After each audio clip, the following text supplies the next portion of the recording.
গোপালের বুদ্ধি ও রাজা কৃষ্ণচন্দ্র। একদিন নদিয়ার রাজা কৃষ্ণচন্দ্র তার দরবারে বসেছিলেন।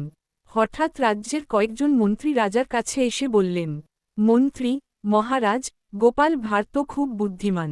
এবার তাকে এমন একটি কঠিন প্রশ্ন করা হোক, যার উত্তর সে দিতে পারবে না। রাজা একটু ভাবলেন, তারপর গোপালকে ডেকে পাঠালেন।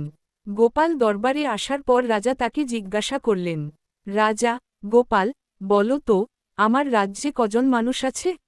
গোপাল এক মুহূর্ত চুপ করে থেকে হাসিমুখে উত্তর দিল, গোপাল মহারাজ, রাজ্যে মোট মানুষ 2 জন। রাজা ও মন্ত্রীরা বিস্মিত হয়ে গেলেন।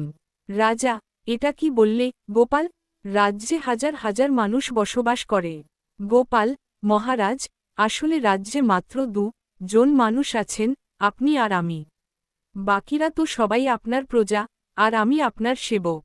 রাজা গোপালের বুদ্ধিমত্তা ও কথার চাতুর্যে মুগ্ধ হলেন এবং তাকে মূল্যবান উপহার দিলেন।